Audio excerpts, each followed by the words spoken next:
वालेकुम सलाम।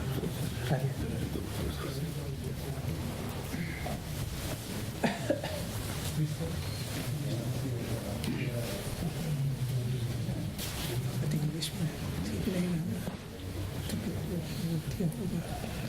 इंग्लिश ही काफ़ी सब समझते हैं।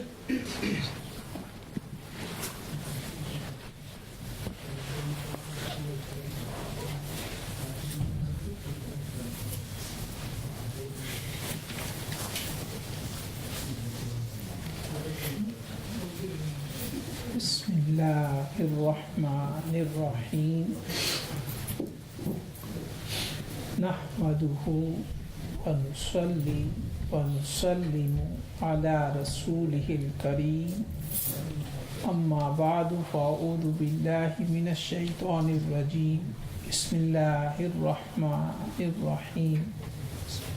खुद मिन अम्वालिहिम सदक़तन तुतहिरुहुम व तुज़क्कीहिम बिहा व सल्लि अलैहिम इन्ना सलातक सकनुल लहुम।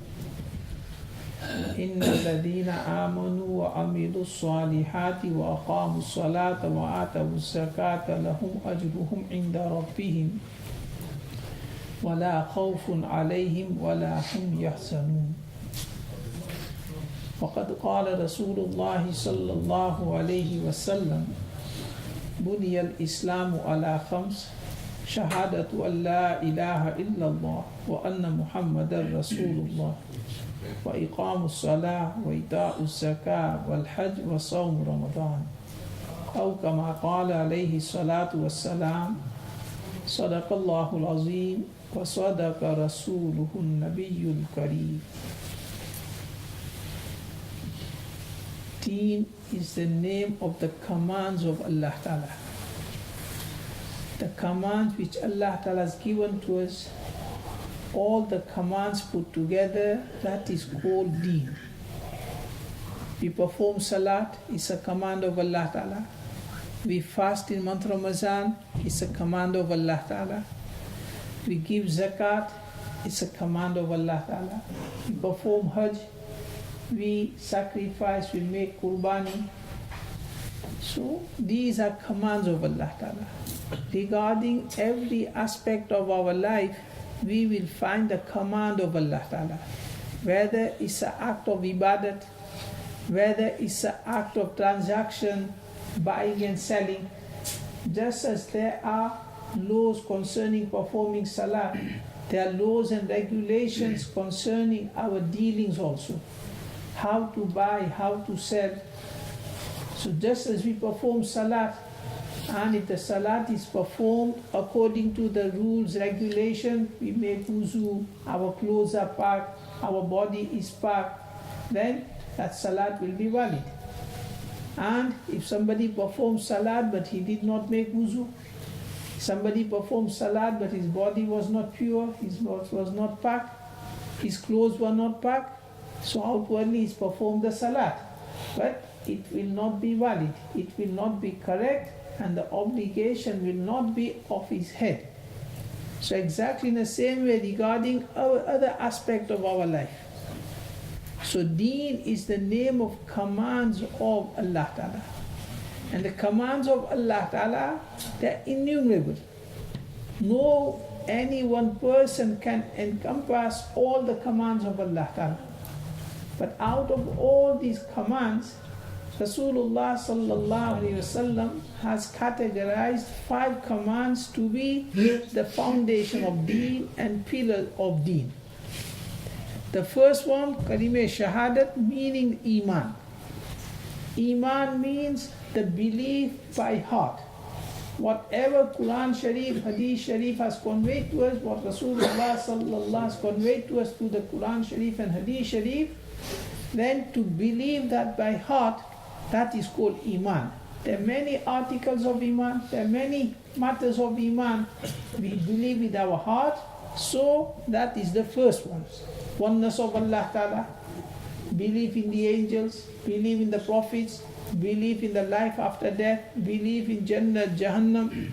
So these are all articles and acts of belief. After that, there are acts of ibadat. the salat we perform, the fasting, the zakat we give, these are acts of ibadat.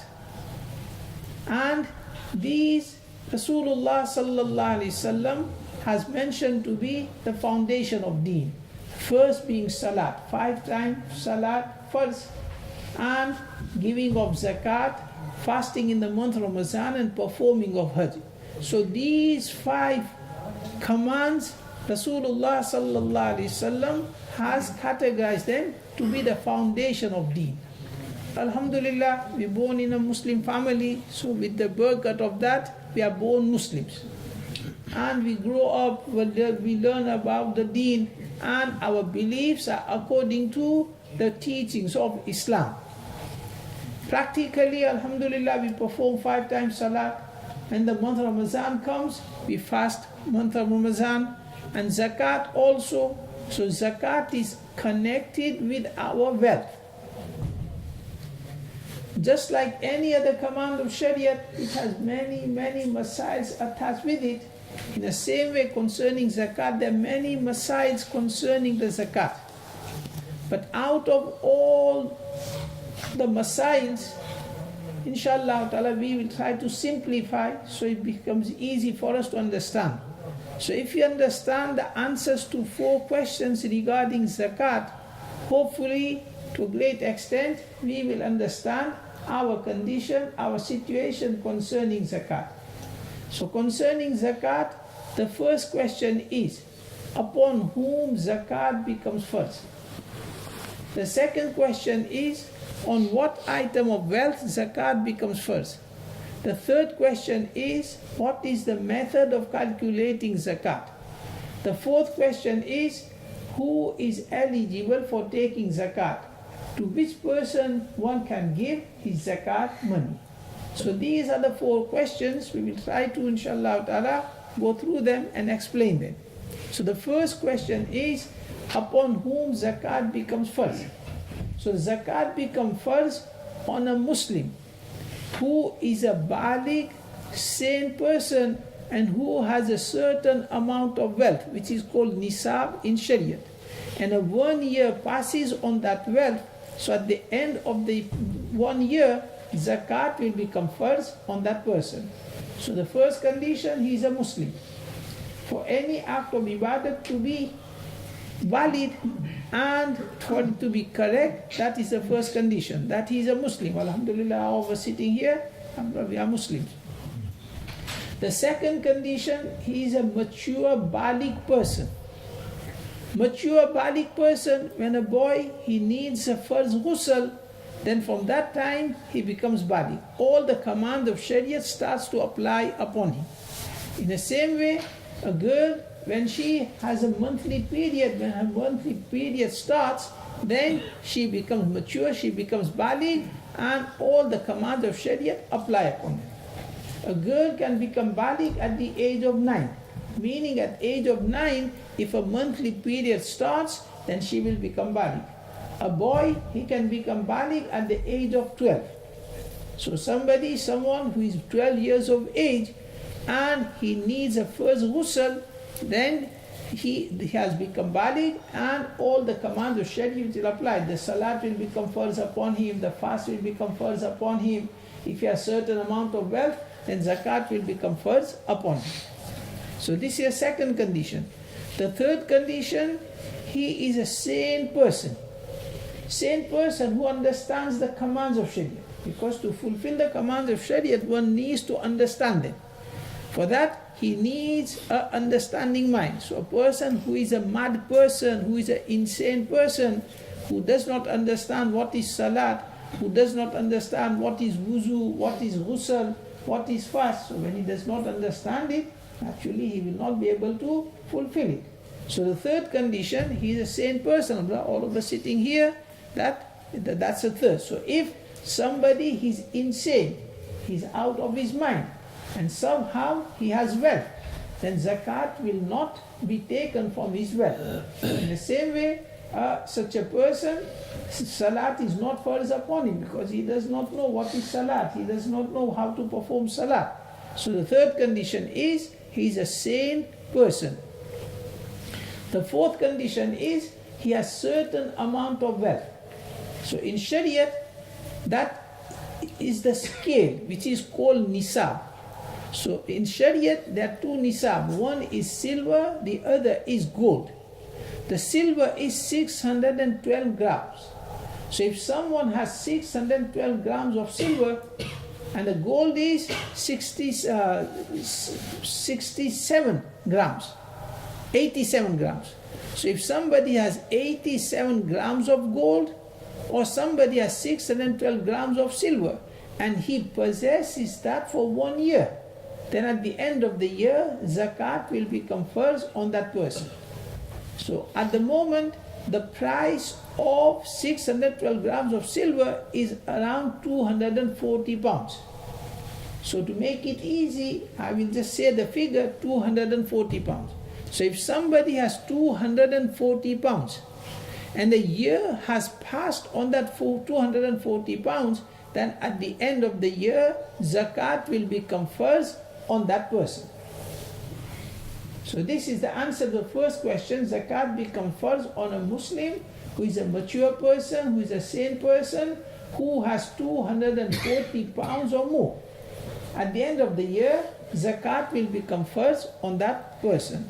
So the 240 figure is not fixed.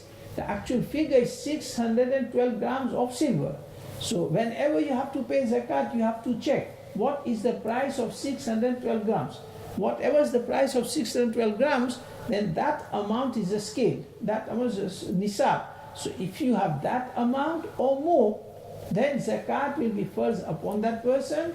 And if somebody has less than that amount, zakat will not be first on that person. Second question, on what items of wealth zakat becomes first? There are many items of wealth, but Shariat has not fixed zakat on every item of wealth. Only very few, namely gold. Secondly, silver. Thirdly, cash, whether in home or in a bank, savings. Fourthly, business stock. And fifthly, money lent to other people.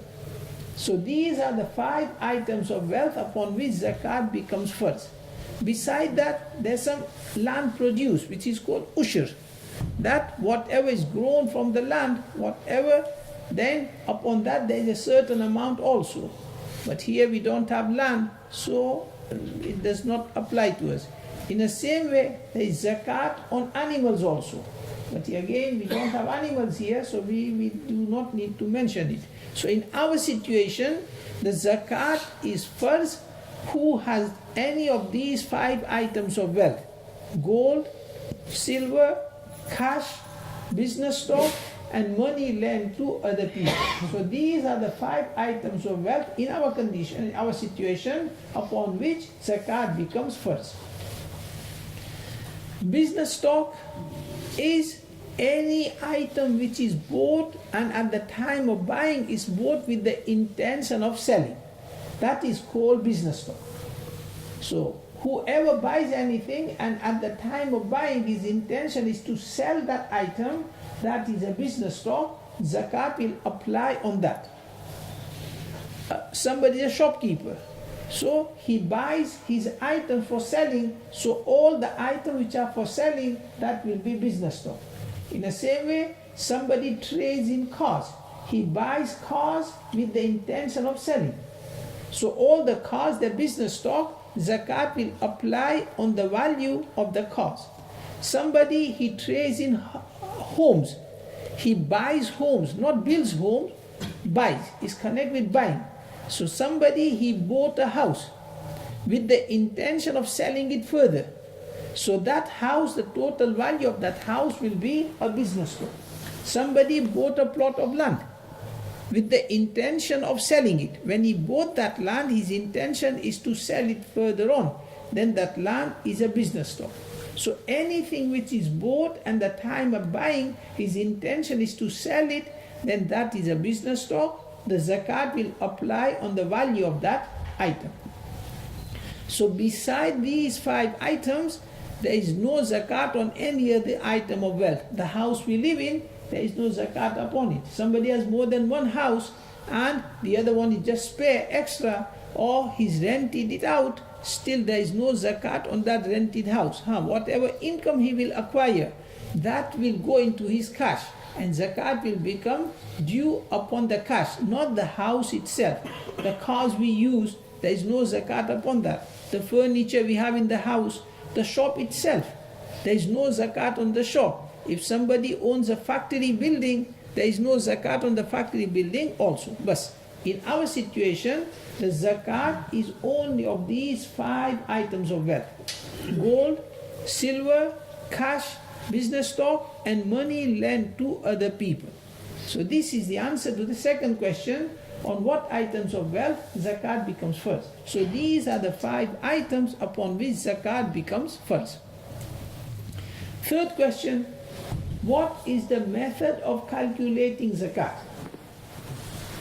So the method of calculating zakat, firstly, zakat is attached with the year, end of the year. So when a person's zakat year is completed, at the end of the year, zakat will become first on that person. He has to pay the zakat. Now how do we know my zakat year has come to the end? My zakat year is completed. So he has to notice when he became owner of 240 pounds. The day he became owner of 240 pounds, from that day, his zakat year will start. He won't have to pay zakat on that day. His zakat year will start on that day. For example, somebody became owner of 240 pounds on 1st of Ramadan. Now zakat is attached with the lunar calendar, because there is a difference between the lunar calendar and the solar calendar of 10 days every year. This is why we see Ramzan Sharif coming 10 days earlier every year, because the lunar calendar is 355 days and the solar calendar is 365 days. So one has to consider the lunar calendar, Islamic month, in simple words. So for example, somebody, he became owner of 240 pounds on 1st of Ramadan. So he needs to note down, I became owner of 240 pounds on 1st of Ramadan, this year 1440 Hijri. So now when the 30th of Shaban of the next year will come, his zakat year will be complete. On the 30th of Shaban, now he has to look into his financial matters. Out of these 5 items of wealth, whatever he possesses, he has to add it up together. Whatever cash he has, if he has gold, silver, business stock, or money lent to other people, on the 30th of Shaban, he will add up all the total together. And whatever the balance will come, he has to pay zakat on that balance at the rate of 2.5. Now, zakat is an individual obligation, just like other commands of Sharia. There are few members in the family, but everyone is responsible for his salat. Everyone is responsible for his fasting. So exactly same with zakat. Usually people do not consider this and they put everything together. So that is not correct. The husband, he is responsible for what he possesses out of these 5 items of wealth. The wife, she is responsible for what she possesses out of these 5 items of wealth. The mature boys and girls in the house who have become mature, they're baligh, then whatever they possess, they are responsible for their zakat. So it should not be put together. For example, the main person in the house, he only has cash. He doesn't have gold and silver. He does not need to add the gold and silver of the wife into his account. He will only add up what he has. So if he has cash, then he will just add up the cash, and whatever amount comes, on that amount he has to pay zakat at the rate of 2.5. The wife, she has some gold, she has some silver and some cash. So all these 3 will be added together. The gold, it will be converted into money value. The silver, it will be converted into money value, and whatever cash. So all these 3 put together, whatever the total will come, then on that total, zakat will be paid at the rate of 2.5. Same, a mature boy, son, daughter. So this is the method of calculating zakat. That every member of the family, so they are mature. If they are non-baligh and they have some savings, there is no zakat on the non-baligh savings, and there is no zakat upon it. But those who are baligh, and it's not connected with earning, it's connected with owning. So when a person possesses, whether he or she is working or not, but if she has, then, and it comes to this amount of 240 pounds, then zakat will become first on that person. So out of these 5 items, whatever person possesses, for example, the main person in the house, he has, we say, 1,000 pound cash at home, a bank, savings, whatever. And he has no other items of wealth. He doesn't have gold, he doesn't have silver, he's not a businessman, he's not lent any money to anyone. So his total on the 30th of Shaban is 1,000 pounds. So he has to pay zakat on that 1,000 at the rate of 2.5. So on 1,000, how much zakat he will have to pay? 25 pounds. So he doesn't have to pay on that day. He has 1 year to pay. But it's necessary that 30th of Shaban he calculates, because his zakat year is complete. If he will delay, then it might go up or it might go down. So when the year is complete, it is necessary to account, and it is necessary to calculate how much out of these 5 items he has. So he knows how much zakat is upon him. So on the 30th of Shaban, when this person only has 1,000 pounds and no other item of wealth, then his zakat for the year is 25 pounds. And he doesn't have to pay up on that same day. He has whole 1 year, from 30th of Shaban up till the next coming 30th of Shaban. He has to do, just like Salat, it has a beginning time, it has an end time. So same with the zakat. There is a beginning time, meaning on the 30th of Shaban his year is complete. Now zakat has become due upon him from the 1st of Ramadan up till the next 30th of Shaban. He has to pay up that 25 pounds. If he pays up all at once, fine. Or if he pays 5 pounds, then the 5 pounds, that is all. But within 1 year he has to pay up. So that's concerning a person who only has 1,000 pounds or whatever, 5,000. That a person on the 30th of Shaban, he has 5,000 pounds. So the zakat on 5,000 pounds will be 125. So he needs to note down, my total balance is 5,000 pounds and zakat on that is 125 pounds. So he has whole 1 year in which to pay up 125 pounds. Now another person that he has some cash and he's a businessman also. So he will add up both together.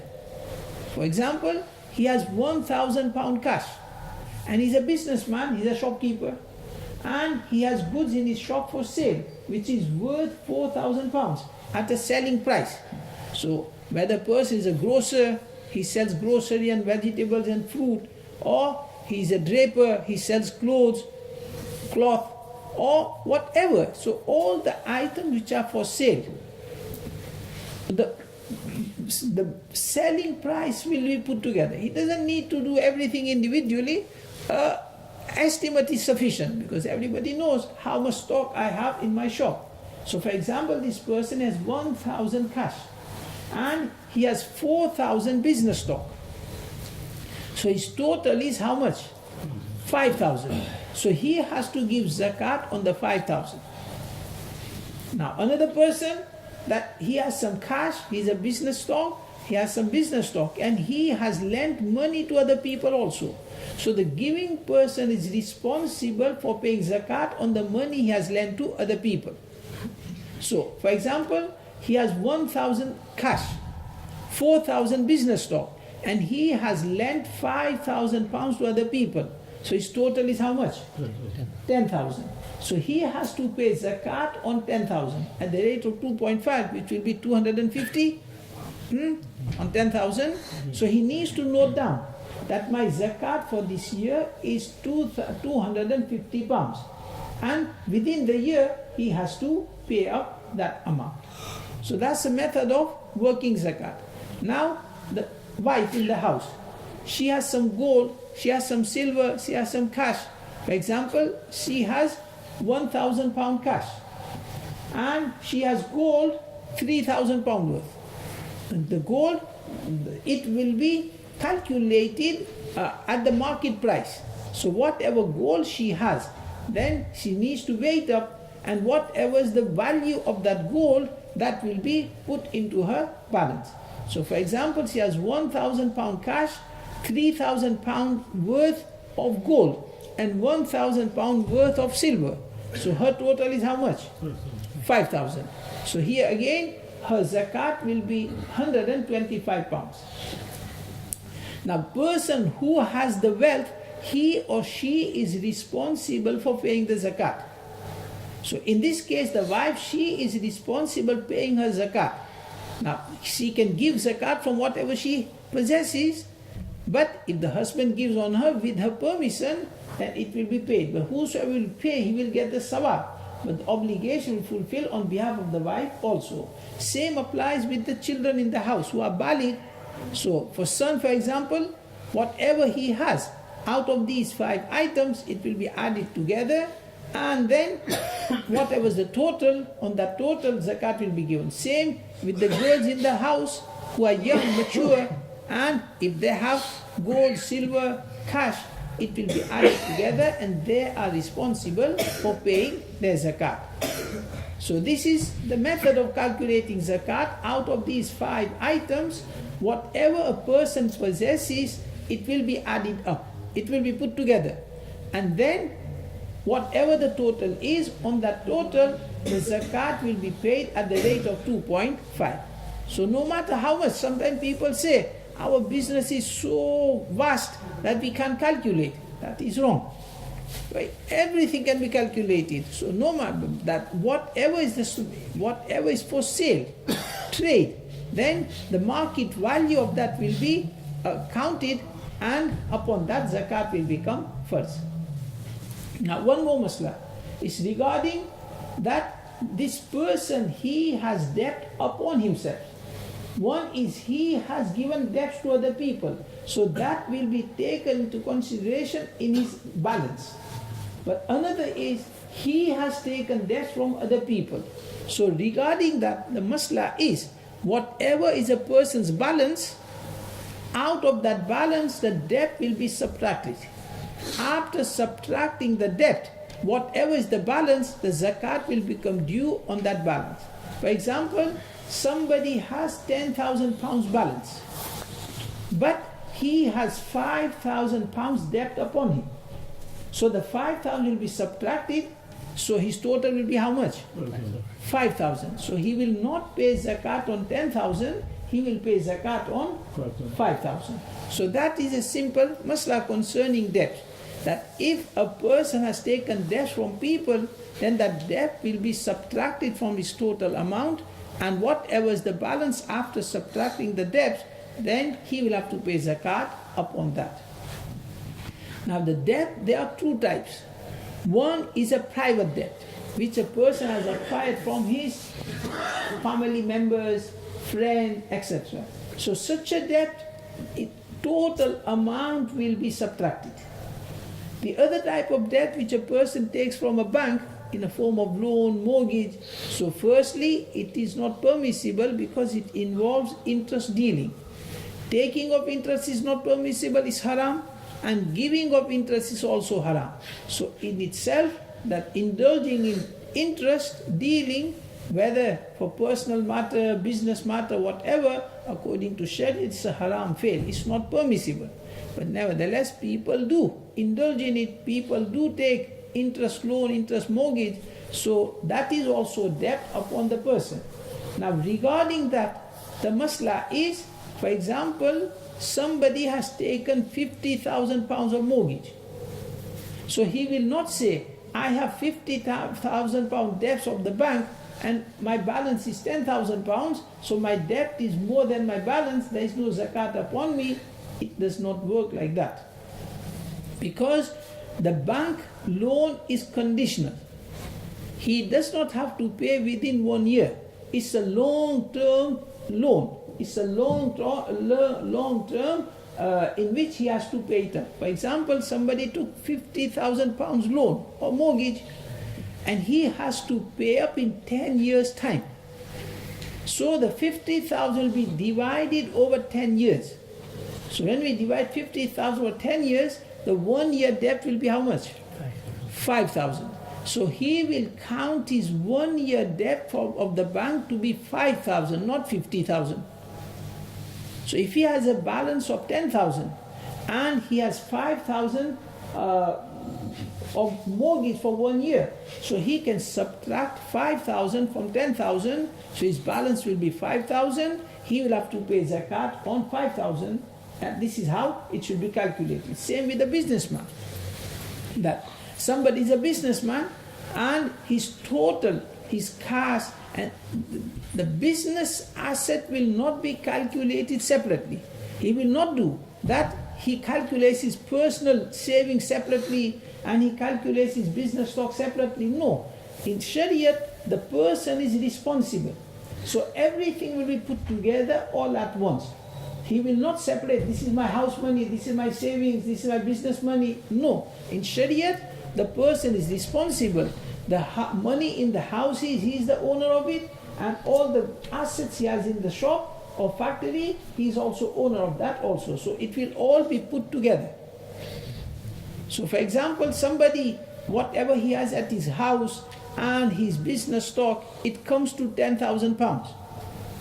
But he has to pay to the suppliers also within the year.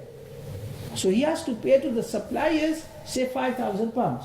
So here again, his balance is £10,000 and he has to pay to the suppliers 5,000. He can subtract the 5,000 from 10,000 and he can count his balance to be 5,000. He will have to pay zakat on 5,000 and not on 10,000. So this is how the zakat will be worked out. That out of these 5 items of wealth, whatever person possesses, it will be added together. And whatever is the balance, and if he has no debts upon him, then on that balance he has to pay zakat at the rate of 2.5. And if he has a debt upon him, the debt will be subtracted according to the details mentioned from the total, and whatever is the total balance left, on that balance he has to pay zakat at the rate of 2.5. So this is the method of calculating the zakat. Now the last question is, who is eligible for taking zakat? So the answer to that a poor Muslim person, he is eligible for taking zakat. For zakat to be paid, it is necessary to give to a Muslim person. And secondly, he has to be a poor person. Now, who is a poor person? In Sharia, a poor person is that person who does not have gold, silver, cash, business stock, and he does not have extra goods, which amounts to £240. So when we want to give zakat to someone, at that time we have to look at his financial situation. If he does not possess £240, neither in gold, silver, cash, business stock, he does not have that amount, and extra goods. Extra goods are those items which are not used every day. So they are only occasionally used, which are called extra items. Nowadays people go beyond that. For example, TV, video and PlayStations, etc. So these items, the price of that will be all added up. If they amount to £240, then that person, he cannot take zakat, and one cannot give zakat to such a person. So to whoever we want to give zakat, we have to look at that person's situation at the time of giving zakat. So at that time, if he does not have £240, all put together, gold, silver, cash, etc., it does not amount to £240, then in Sharia that person is called a poor person, and that person, he can take zakat, and the giving person will give his zakat to such a person, then his zakat will be paid. For zakat to be paid, it is necessary that a poor Muslim is made owner of that money, owner of that zakat. Zakat money cannot be used for any purpose except for giving to a poor Muslim. So one cannot use zakat money for building a masjid. One cannot use zakat money for building a madrasa.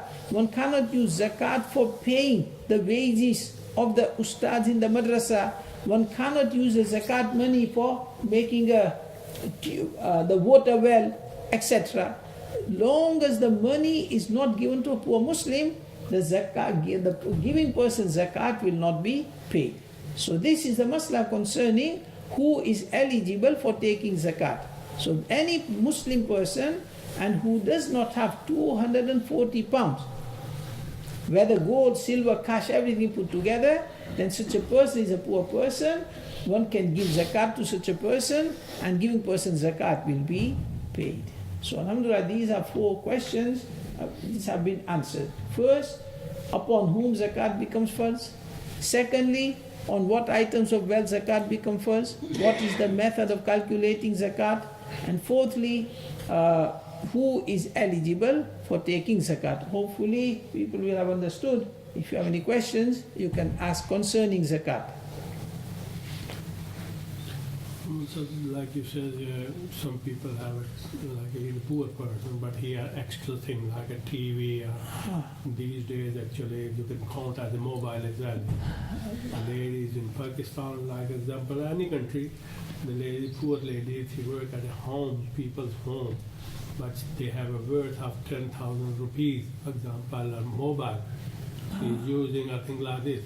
So that's extra money. You like to pay that zakat to these poor people. Now mobile nowadays has become the necessities. So you can count the mobile in necessity. But TV, video, camera... Even expensive mobile? It's like in a way that it's a necessity. So you will not consider cheap one or expensive one. It will count in a necessity. But if he has more than one, the other one will count as an extra.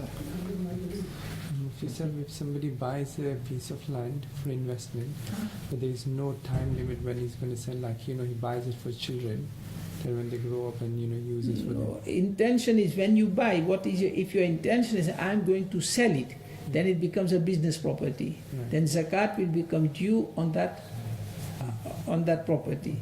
And if you buy with the intention that I will save it for my children, when they grow up, I will build a house on it, and there is no zakat on it. So it's a matter of intention at the time of buying. And this is zakat is payable when, if somebody buys it on installments, so and he's not got the possession of the property yet, so does this zakat still payable? If he has not paid? No, he's not got the possession of the property. If he does not have the possession, then he's giving like regular installments. But long as he does not have the possession, then the money, he's the owner of the money. He has to pay the zakat on it. Okay. Once you get the possession, now you become responsible for paying the money. But long as you don't have the possession of that item, then your money is your money. Whatever you have in your hand, you have to pay zakat on it.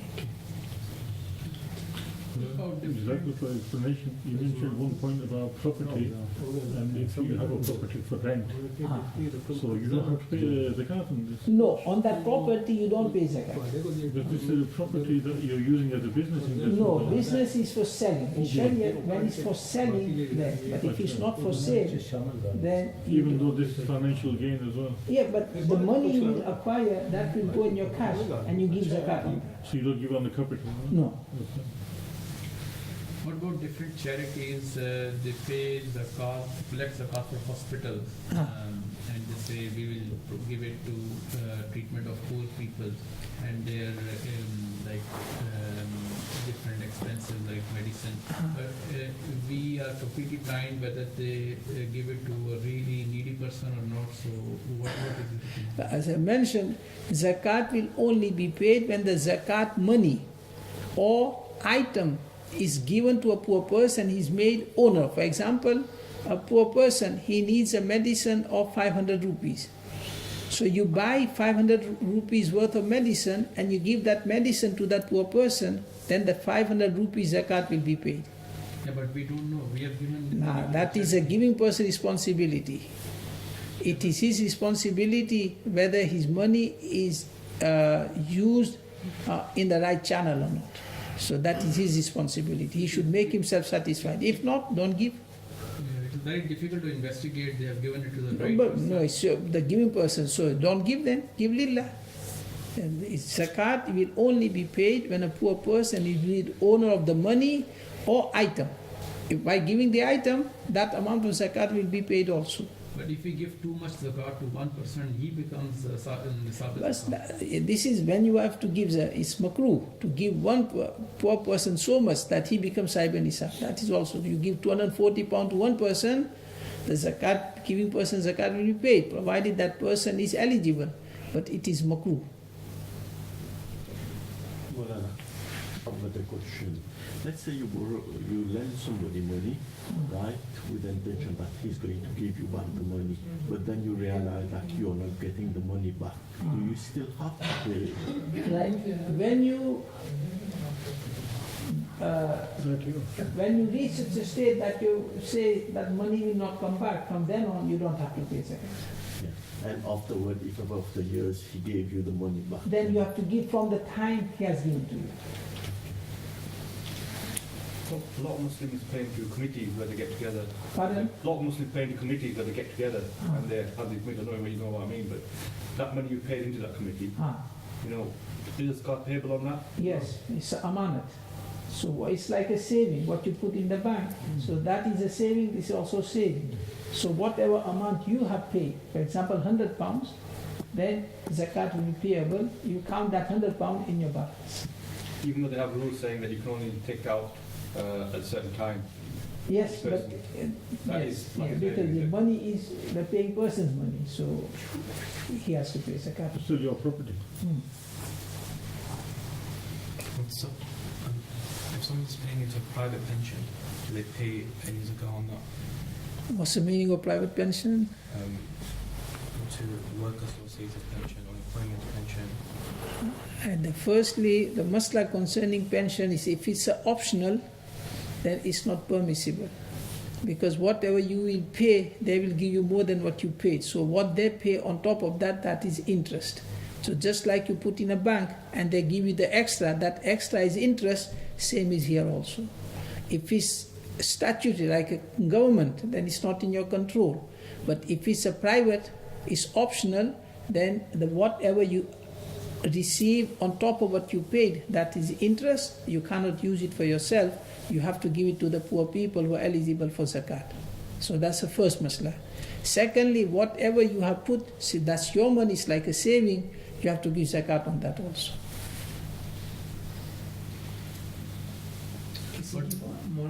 किसी के पास से अगर पैसा हमने बोरो किया है तो उसका भी ज़कात देना पड़ेगा।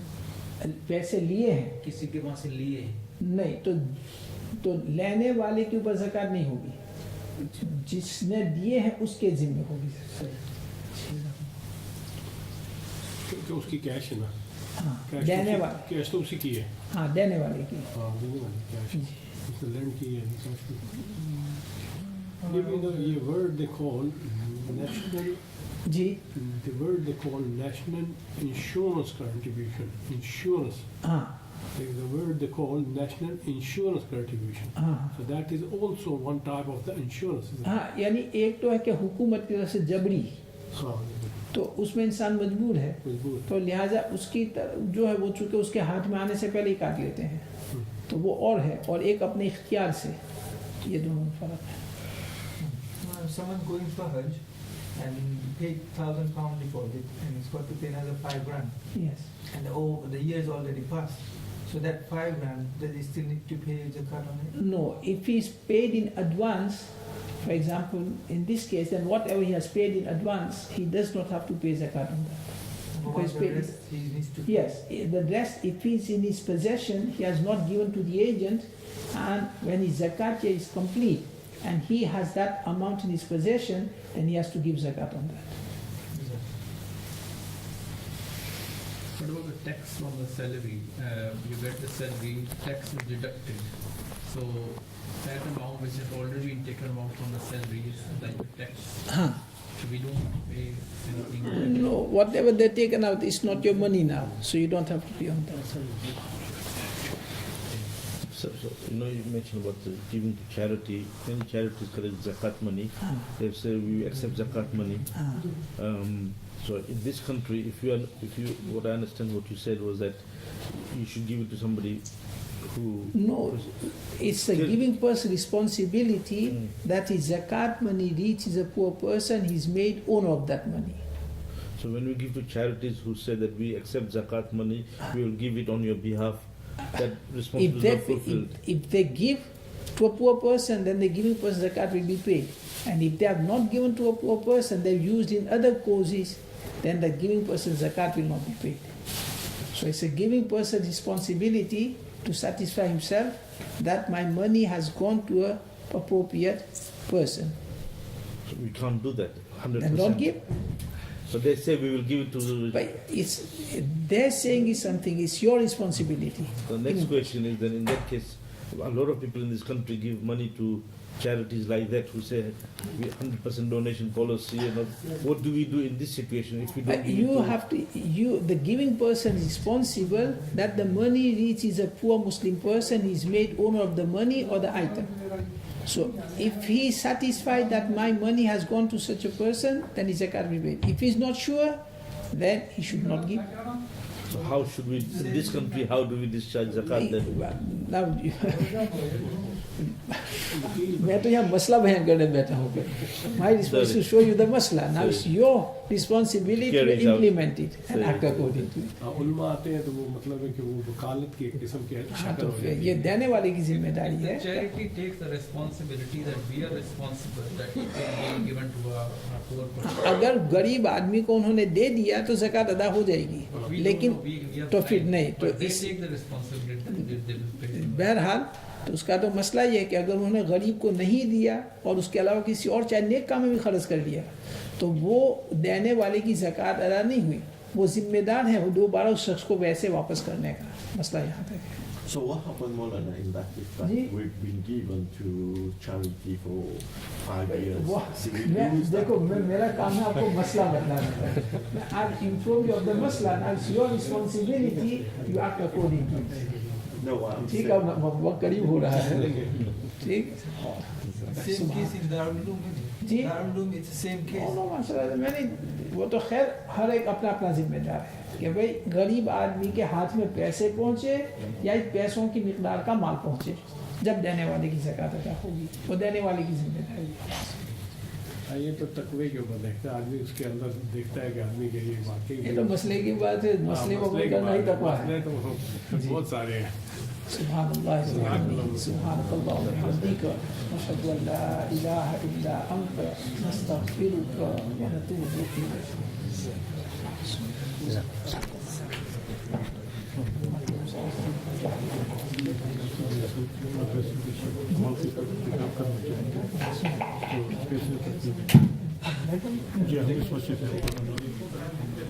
इसी वक्त हम सबको पता है इस वक्त मेरे पास मदरसा है. अभी रमजान में खुली है तो इवनिंग में हम काम के बाद मदरसा 1 से 5 बजे तक इसी वक्त